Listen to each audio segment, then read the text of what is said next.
Assalamualaikum warahmatullahi wabarakatuh. Perkenalkan, nama saya Jamaluddin, guru pengajar Akidah Akhlak di MAN 3 Cirebon, di Kabupaten Cirebon, Jawa Barat.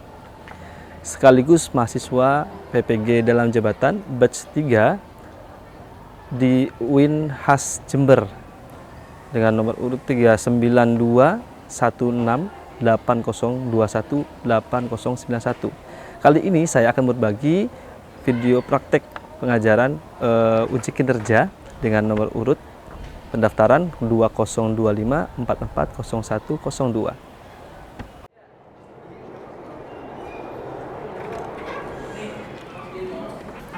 Assalamualaikum. Waalaikumsalam warahmatullahi wabarakatuh.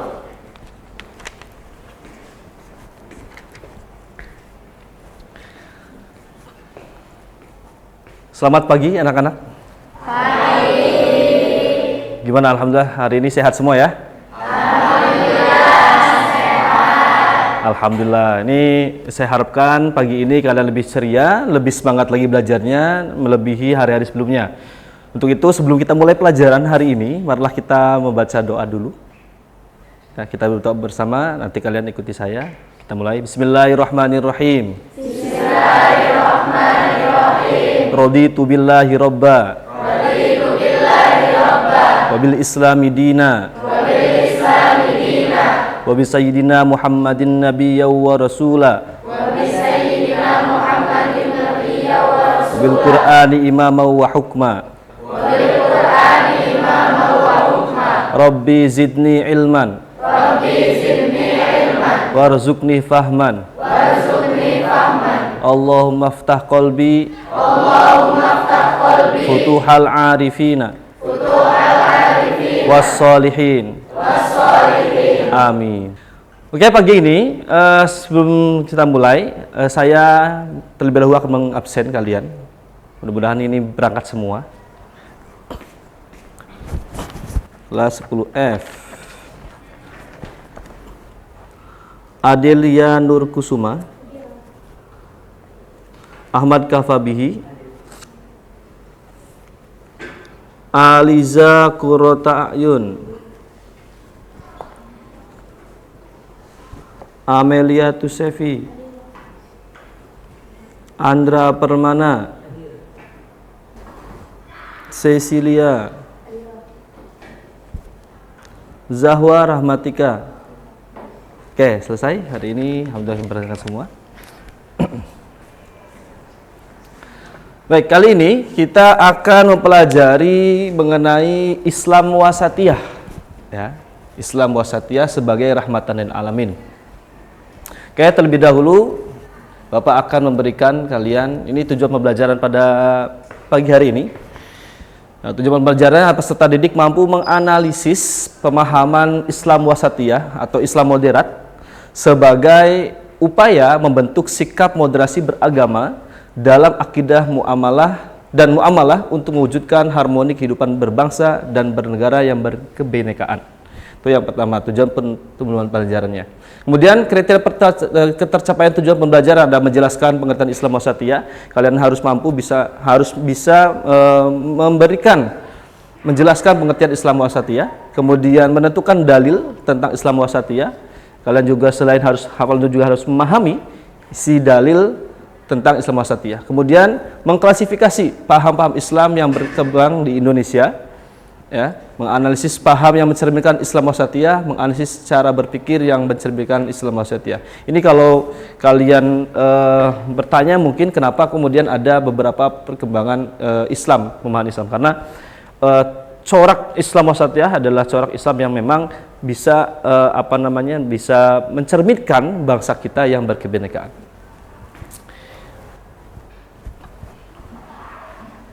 Baik, ini pengertian Islam wasatiyah. Islam wasatiyah adalah Islam tengah di antara dua titik ekstrim yang saling berlawanan, ya, yaitu antara taksir atau meremehkan, ya, taksir itu bahasa Arab, ya, bahasa Indonesia meremehkan, dan hulu atau berlebih-lebihan, ya, atau antara liberalisme dan radikalisme. Liberal itu lebih kepada pemikiran Islam yang bebas. Kalau radikal itu berarti pemahaman Islam yang keras. Ya. Islam wasatiyah dikenal juga dengan istilah Islam moderat, yaitu Islam yang cinta damai, toleransi, menerima perubahan demi kemaslahatan, perubahan fatwa karena situasi dan kondisi, dan perbedaan, penetapan hukum karena perbedaan kondisi dan psikologi seseorang adalah adil dan bijaksana. Oke, Islam wasatiyah bisa kita pahami bahwa ini adalah Islam yang cinta damai karena menggunakan metode-metode yang lebih humanis, ya, kemudian bisa lebih diterima oleh banyak orang, sehingga tidak ada kesan dengan kekerasan. Ya, pun ini dalam hal dakwah ya, bisa diterima pemahaman Islamnya gitu. Nah, begitupun dalam hal akidahnya, Islam wasatiyah tidak cenderung terlalu kaku. Nah, ya kalau di negara kita, karena orangnya ragam, orangnya masyarakatnya adalah masyarakat yang majemuk, sehingga tidak mungkin Islam yang mengakomodir adalah Islam yang radikal. Ya, Islam yang bisa mengakomodir semua kalangan yang beragam tadi dengan kebenekaan tadi, ya adalah Islam wasatiyah. Itu ya, paham anak-anak? Oke. Kita lanjutkan. Ini dalil.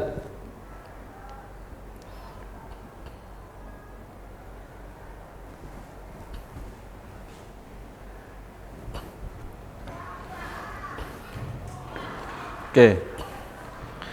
Dalilnya, wa kadzalika ja'alnakum ummatan wasatan litakunu syuhada'a 'alan nasi wa yakunu rasulu 'alaikum syahida.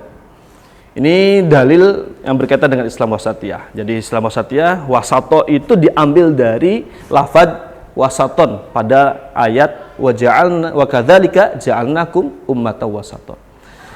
Artinya, dan demikian pula kami telah menjadikan kamu atau Islam, umat Islam, umat yang wasat, yang adil, dan pilihan agar kamu menjadi saksi atas perbuatan manusia dan agar Rasul Muhammad menjadi saksi atas perbuatan kamu. Ini surat Al-Baqarah ya. Ummatan wasaton pada ayat di atas memiliki makna umat yang adil dan terpilih. Maksudnya umat Islam ini adalah umat yang paling sempurna agamanya, paling baik akhlaknya, dan paling utama amalnya.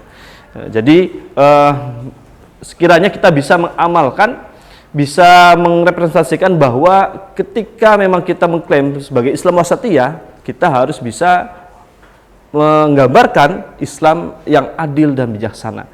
Ya, tidak harus marah-marah. Kita adalah Islam yang ramah.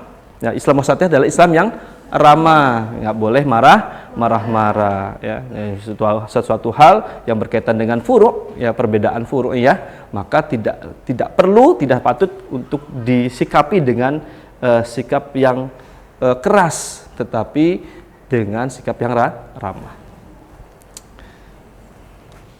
Oke, selanjutnya adalah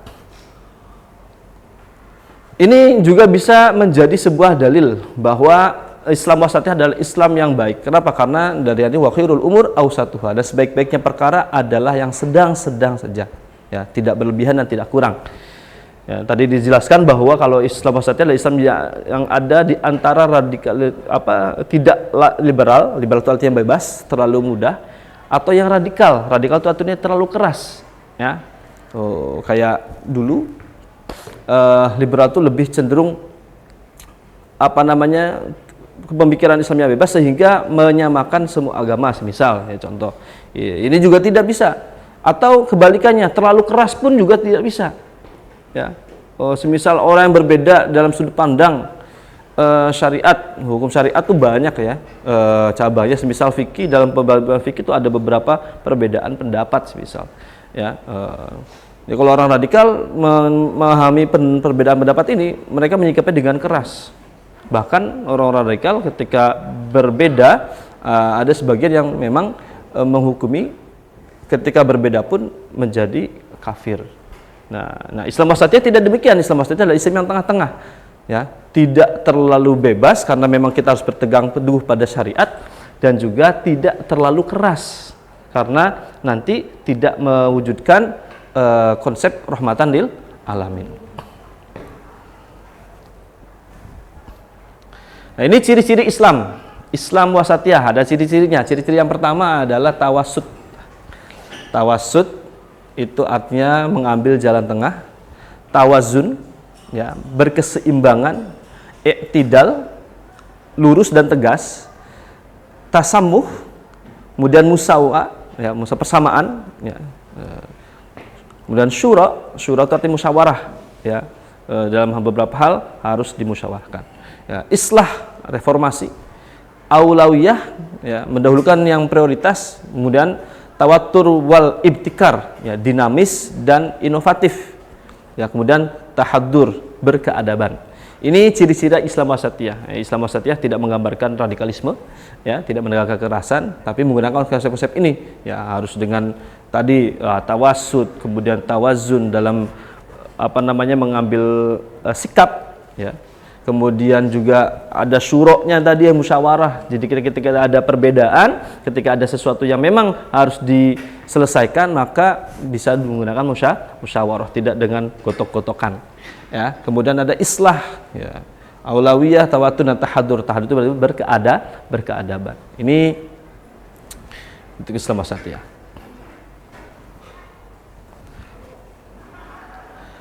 Kemudian kelompok yang berlawanan. Ini kelompok yang berlawanan dengan Islam wasatiyah. Dewasa ini banyak muncul kelompok Islam yang intoleran. Ya, ada toleransi, ada intoleran. Ini istilah. Kalau intoleran, kalau toleransi berarti saling menghargai. Kalau intoleran berarti tidak menghargai. Ya, eksklusif dan mudah mengkafirkan orang. Selain itu, banyak juga dihadapkan pada munculnya komunitas Islam yang cenderung liberal dan permisif, ya. Kemudian kedua kelompok tersebut tergolong kelompok ekstrim kanan atau tatarruf yamin, ya. Kemudian dan ekstrim kiri atau yasar yang bertentangan dengan wujud ideal dalam implementasikan ajaran Islam di Indonesia bahkan dunia.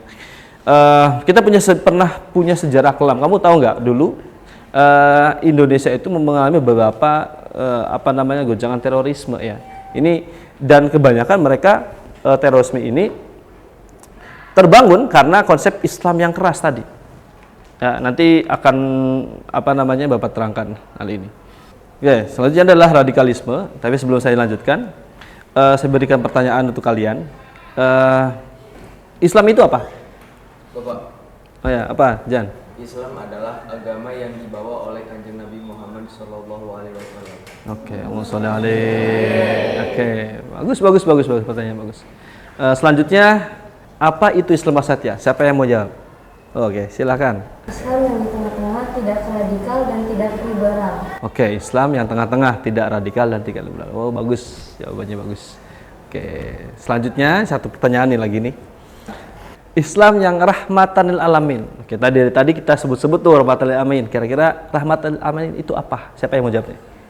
Oke, silakan. Rahmatan lil alamin adalah memberikan kasih sayang kepada seluruh alam. Oke, memberikan kasih sayang kepada seluruh alam. Oke, teman-teman yang hari ini sudah jawab. Oke, selanjutnya kita lanjut. Ini radikalisme. Radikalisme adalah tadi sudah ada kita singgung, ya. Radikalisme adalah paham atau aliran yang menuntut perubahan dan pembaharuan sistem politik dengan cara kekerasan atau ekstrim. Pakai politik dengan cara kekerasan dan ekstrim.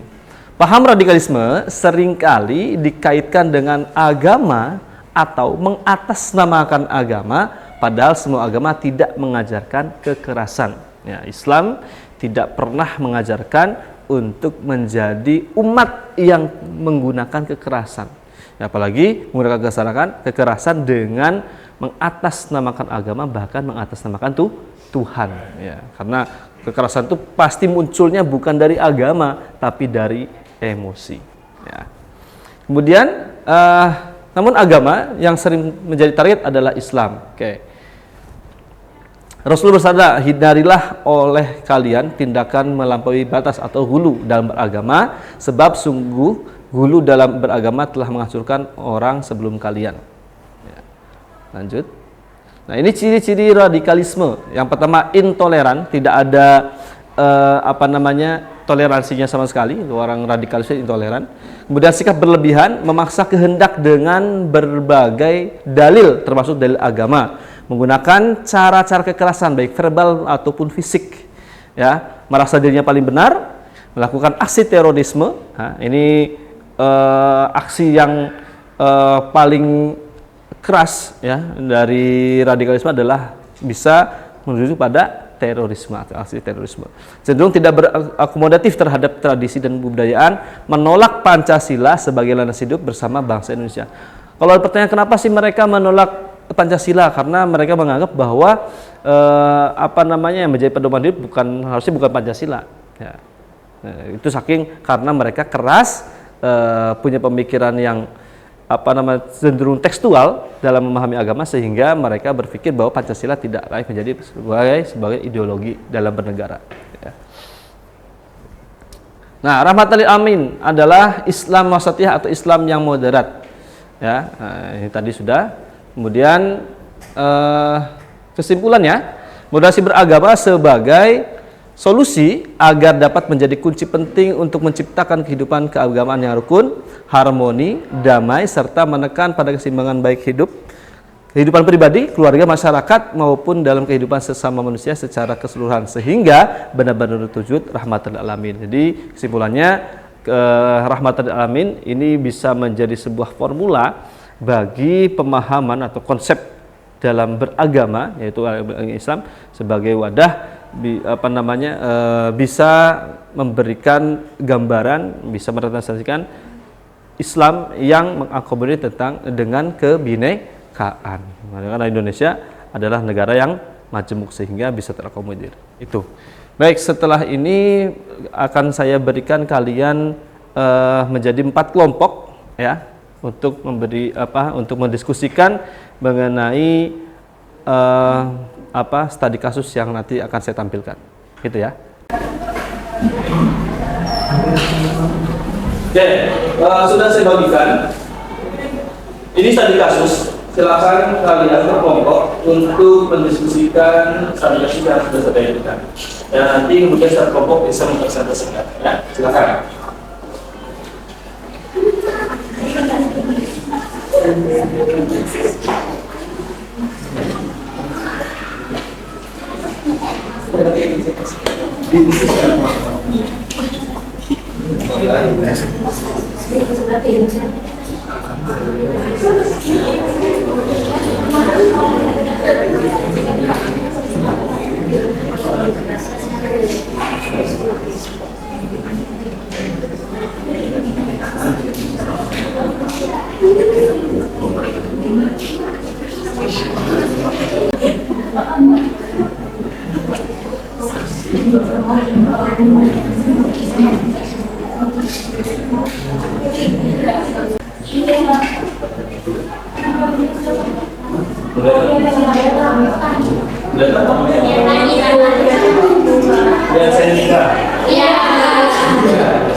Ya, selanjutnya setiap kelompok yang sudah berdiskusi silahkan untuk mempresentasikan hasil diskusinya. Kelompok 1 silahkan. Assalamualaikum warahmatullahi wabarakatuh. Waalaikumsalam warahmatullahi wabarakatuh. Saya selaku perwakilan dari kelompok 1 ingin menyimpulkan hasil diskusinya. Dari studi kasus ini kita bisa menyimpulkan bahwa sebagai umat beragama seharusnya bisa saling menghargai dan menghormati. Selanjutnya, sebagai umat Islam sepatutnya bisa mengamalkan konsep Islam rahmatan lil alamin.